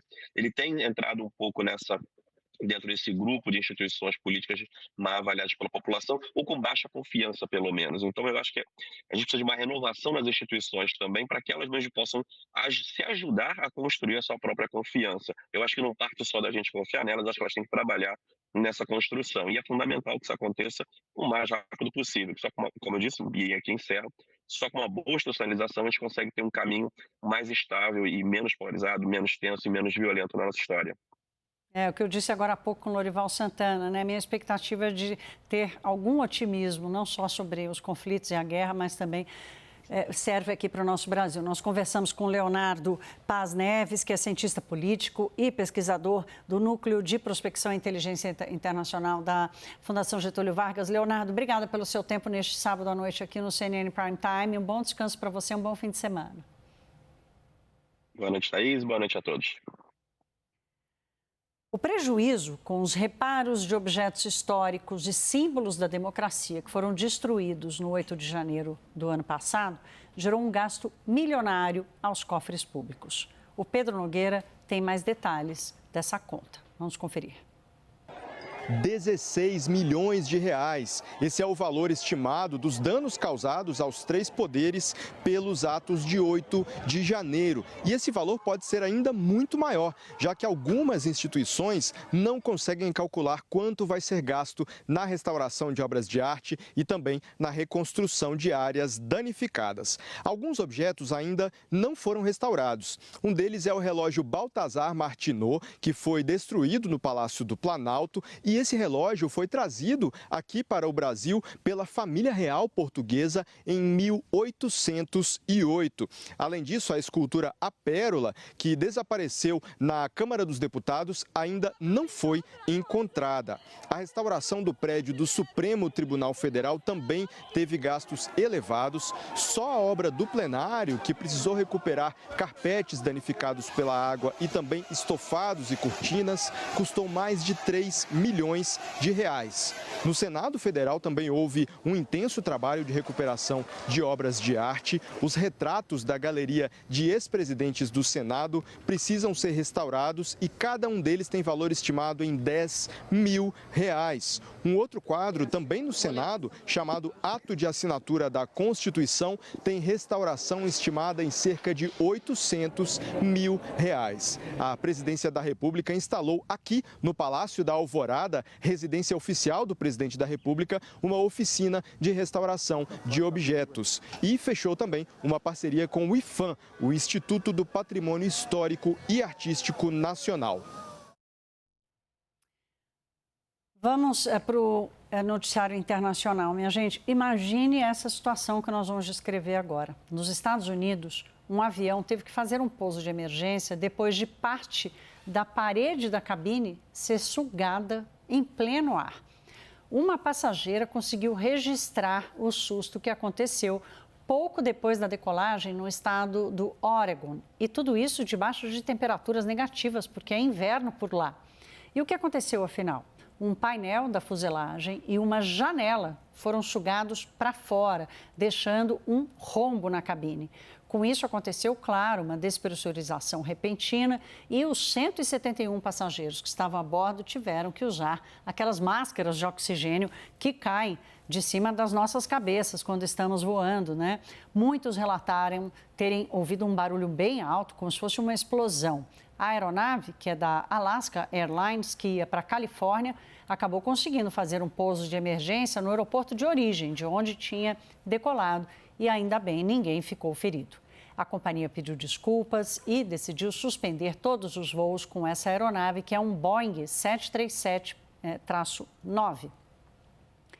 Depois do incidente, a Administração Federal de Aviação dos Estados Unidos ordenou que todas as aeronaves deste modelo, 737 MAX 9, só voltem a voar depois de passarem por uma inspeção de segurança.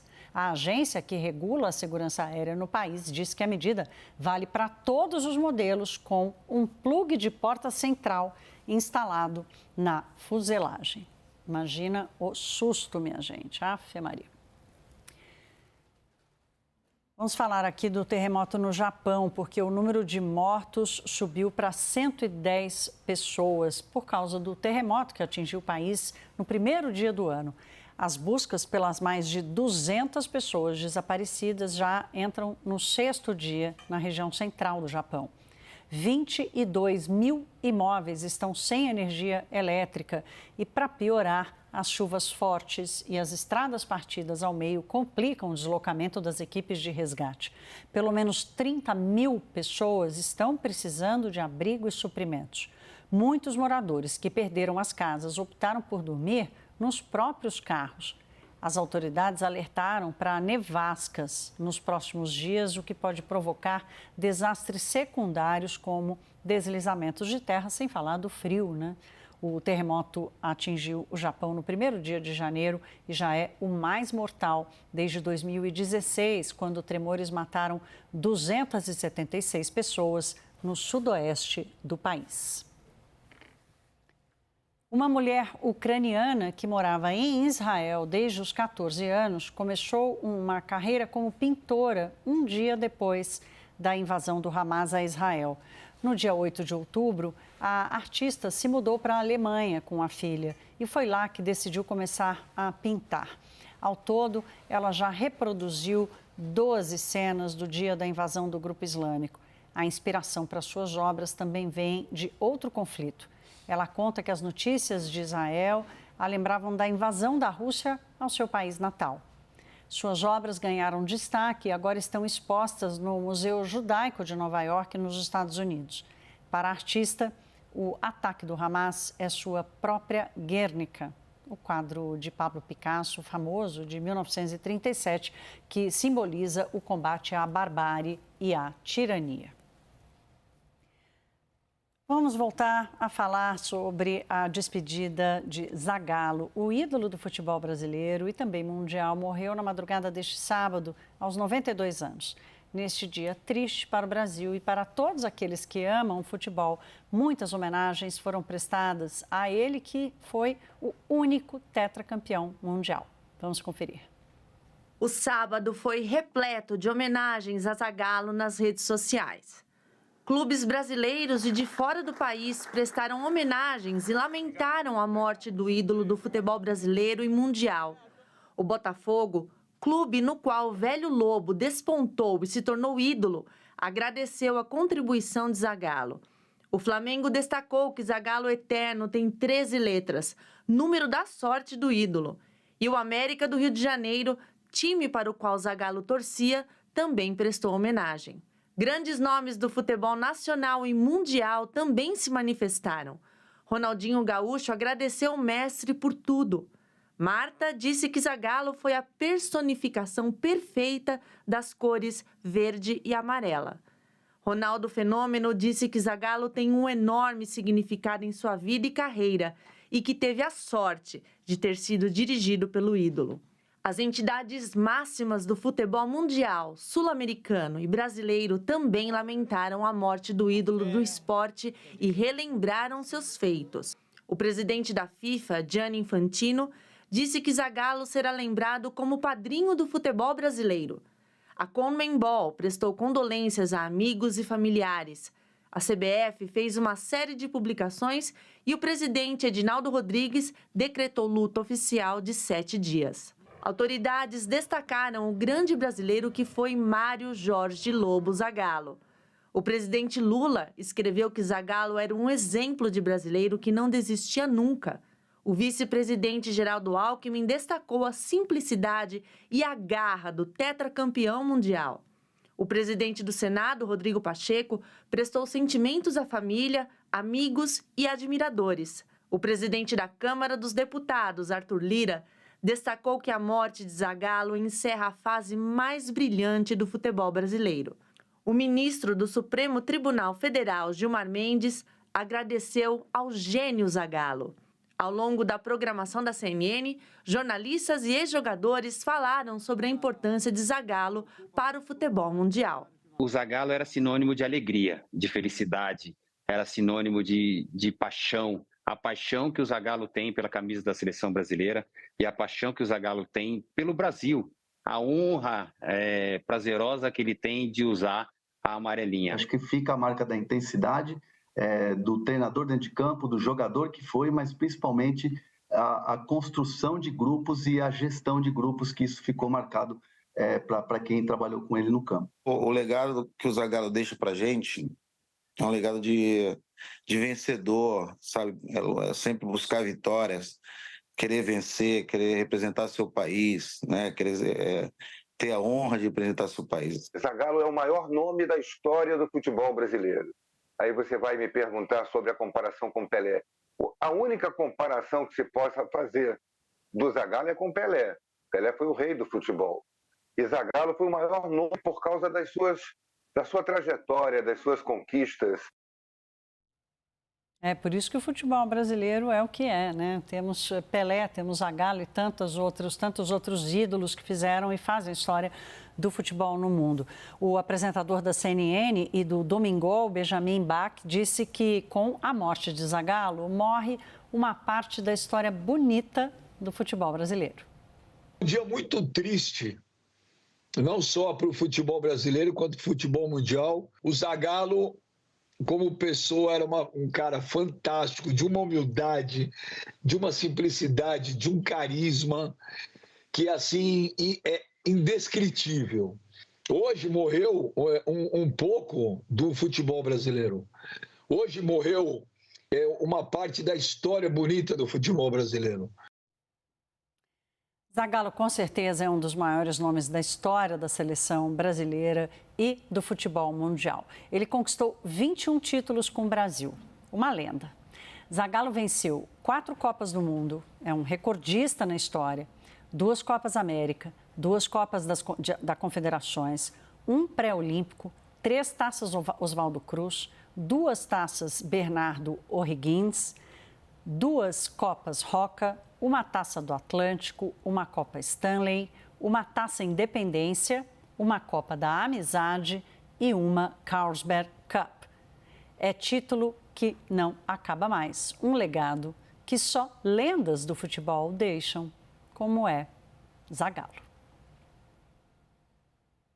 A gente segue falando da importância de Zagallo para o futebol brasileiro e mundial. A gente recebe agora aqui no CNN Prime Time o ex-goleiro Carlos Germano, que é ídolo do Vasco e atuou também sob o comando de Zagallo pela seleção brasileira. Germano, que bom tê-lo aqui conosco, meu caro. Uma boa noite. Obrigada. Boa noite, Thaís. É um prazer poder estar falando com vocês aqui.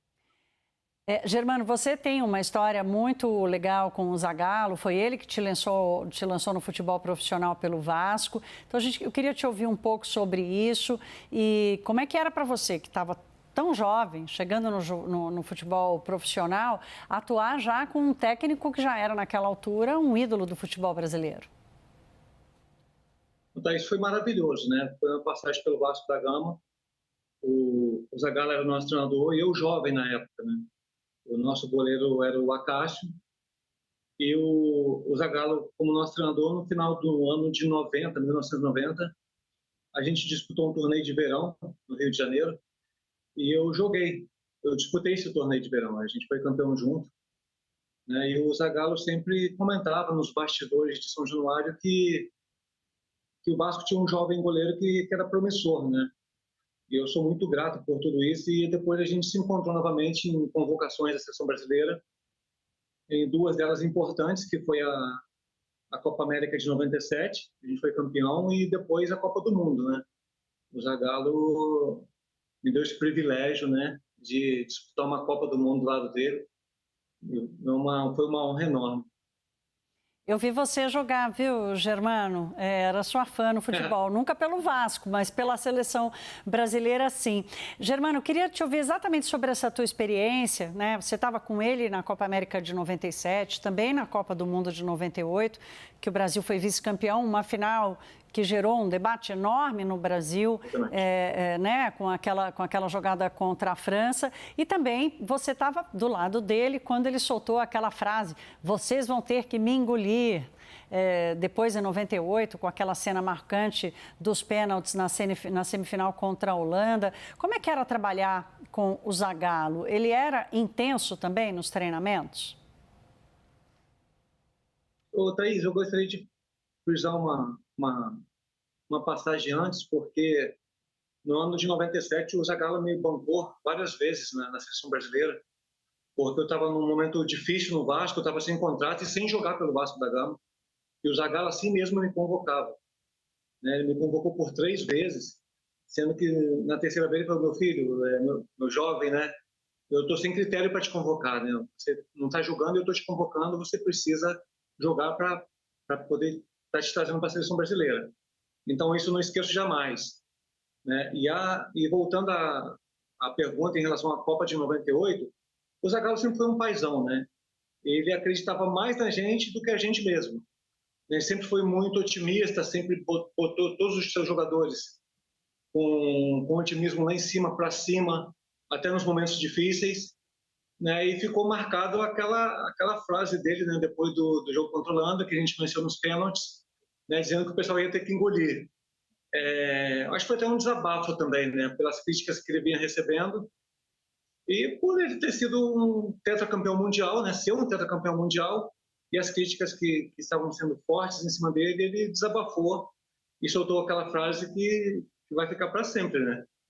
É uma frase que muita gente adotou, né? A gente adota, né? Quando adotou, tá, exatamente. Assim, né? Todo mundo adotou. Agora, Germano, hoje, durante a programação da CNN, jornalistas, ex-jogadores destacaram essa vontade de vencer do Zagallo e que ele passava isso para os jogadores. Essa certeza de que vocês fariam um bom trabalho. Você acha que esse era um diferencial dele? Além da parte técnica, da parte tática, essa mentalidade vencedora, o presidente Lula chamou ele hoje de um brasileiro que não desistia nunca. Ele era esse mesmo, que não desistia, não deixava vocês desistirem? É o verdadeiro brasileiro, né? Não desistia jamais. E o Zagallo sempre foi dessa forma, sempre foi. Apesar de todo o trabalho, todo o conhecimento, né, que ele tinha do futebol, ele era um motivador.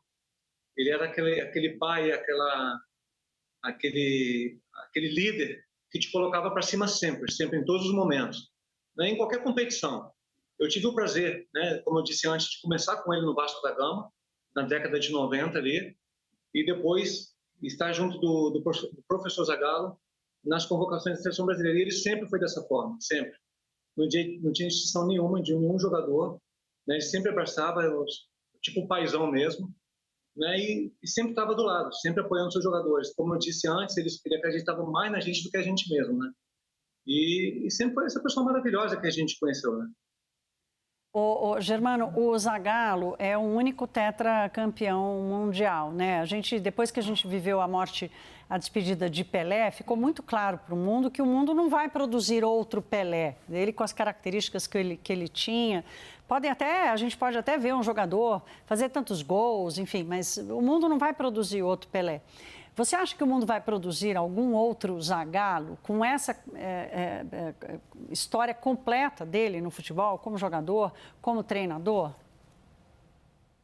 Eu acho muito difícil, Thaís, muito difícil. Né? Nós temos jovens talentos que já são campeão do mundo, né? Que são jovens ainda, têm condição de conquistar outros títulos e, de repente, quando parar de jogar, se aposentar, como treinador também, poder conquistar outras Copas do Mundo.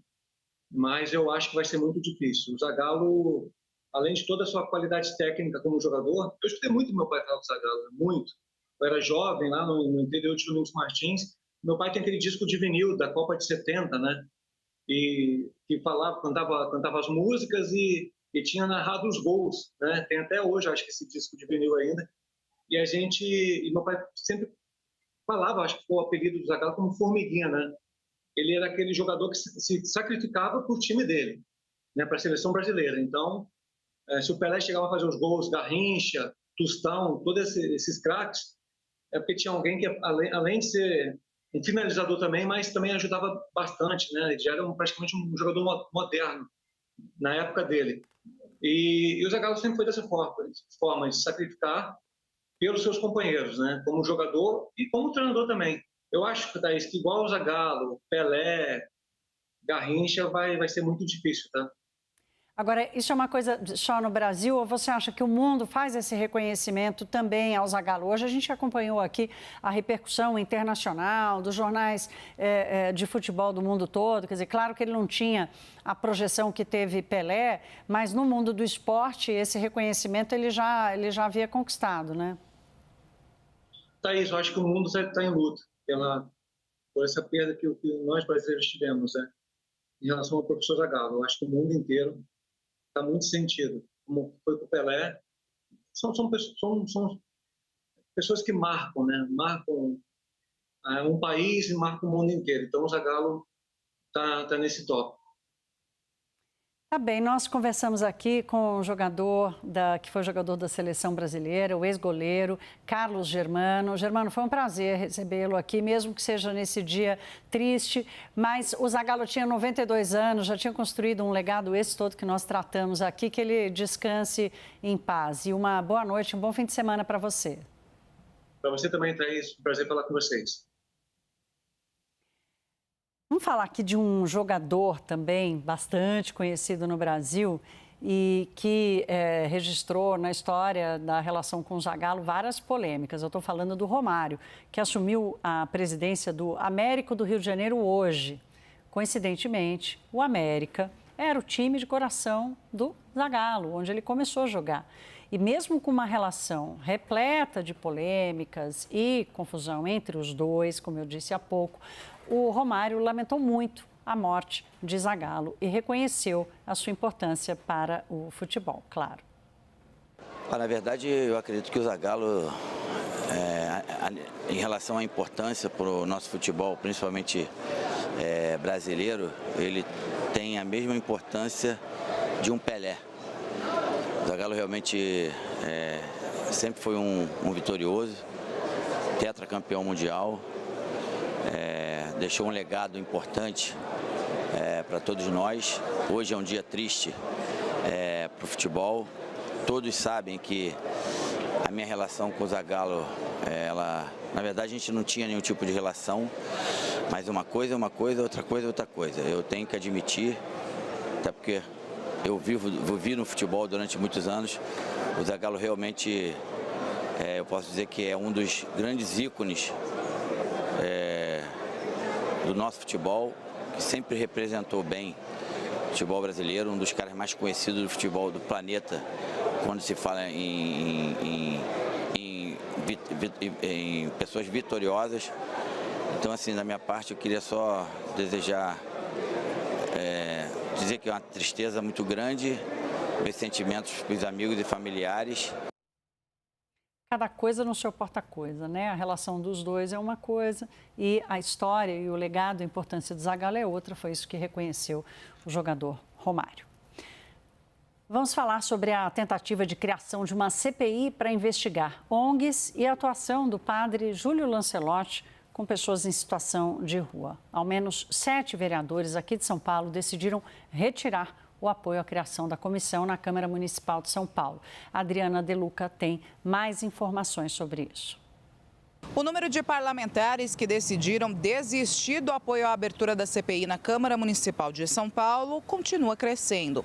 Vereadores que assinaram o requerimento para a comissão que quer investigar a atuação de ONGs no centro da capital paulista e que agora, depois de toda a polêmica envolvendo o nome do padre Júlio Lancelotti, foram às redes sociais dizer que não sabiam que o sacerdote seria investigado e que, por isso, vão desistir do apoio.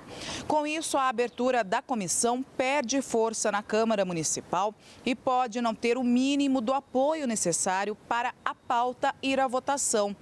De acordo com a apuração da âncora da CNN, Raquel Landim, a decisão sobre a CPI das ONGs em São Paulo, que envolve o padre Júlio, deve ficar para o Colégio de Líderes da Câmara Municipal e a tendência é que termine na gaveta.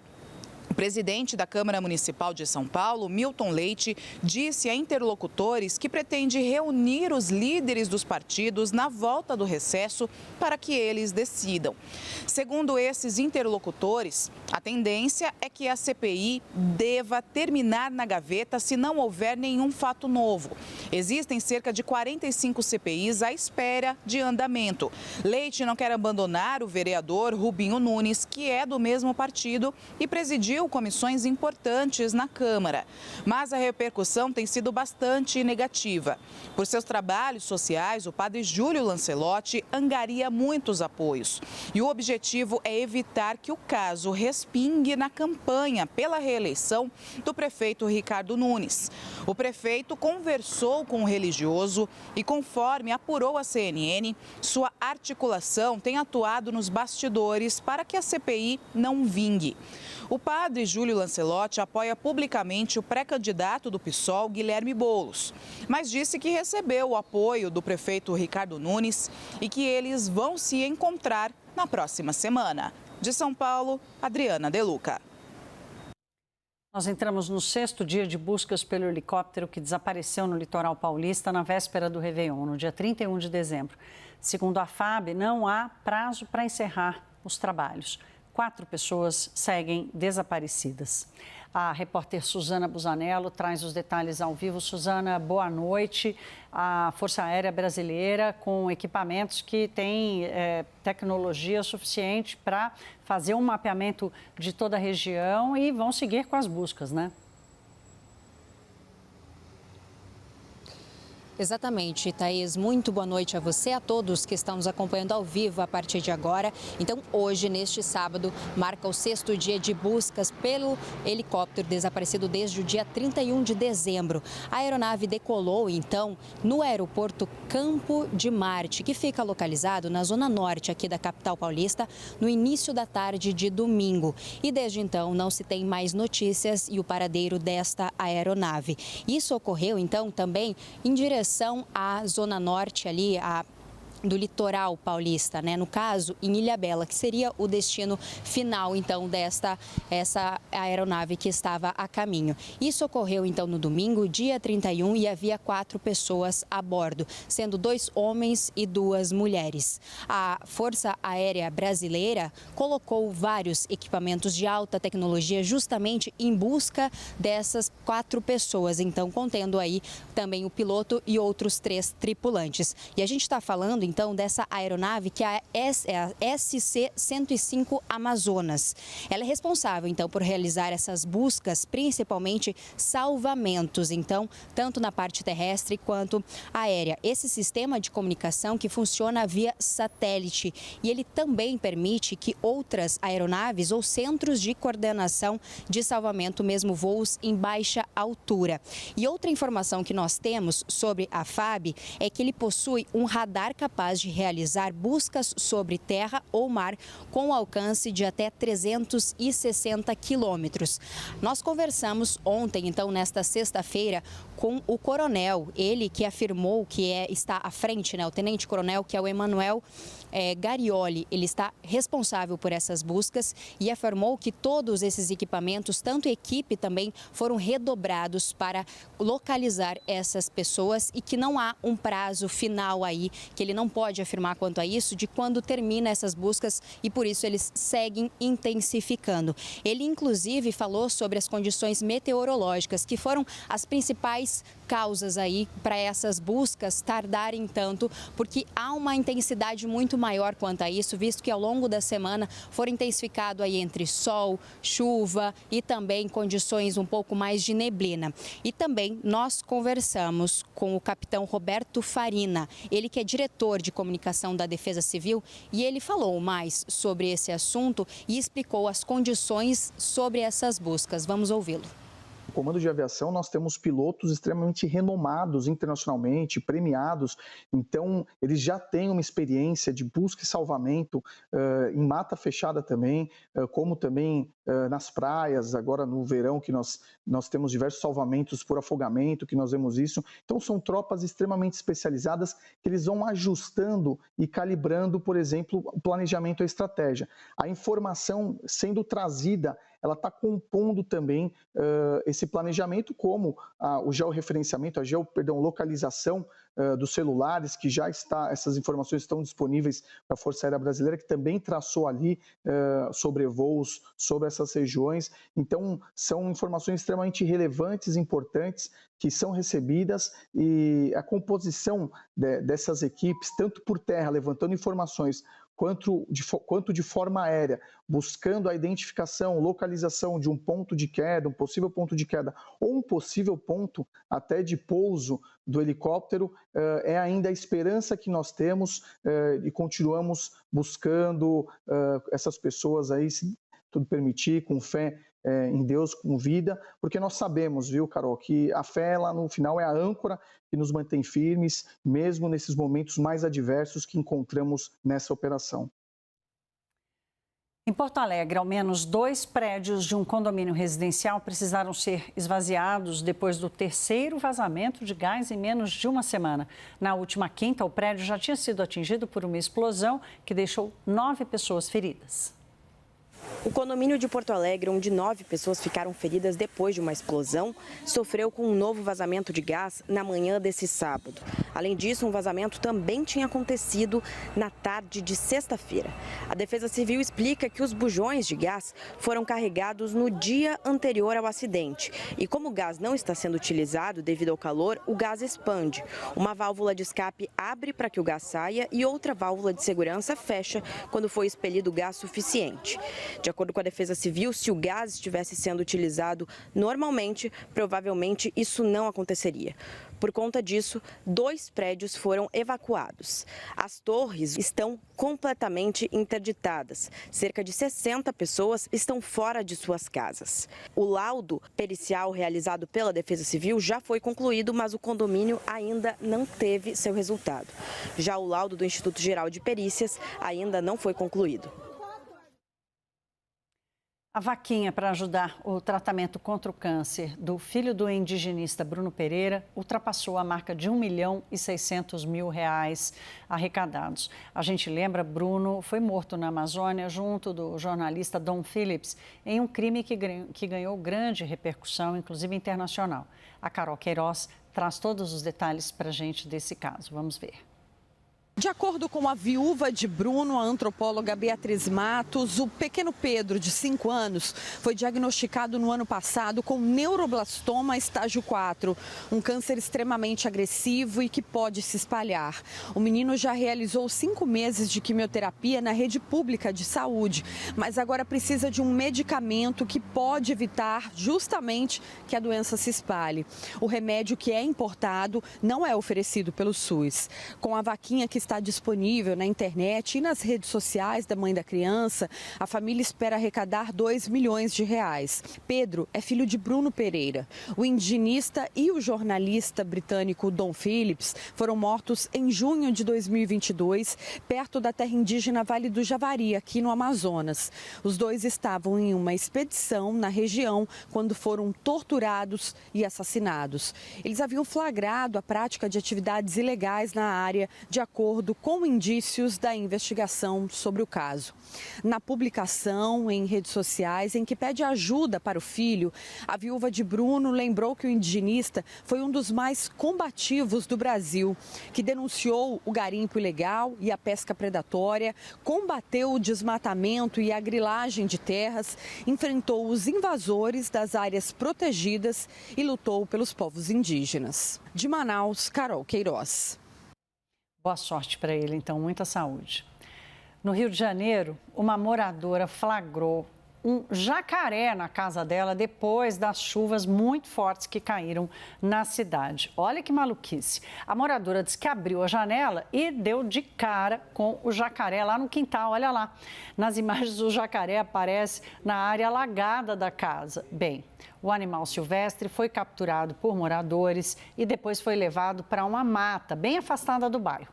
O Corpo de Bombeiros informou que teve dificuldade de acesso à casa onde estava o senhor jacaré por causa dos pontos de alagamentos em toda a cidade.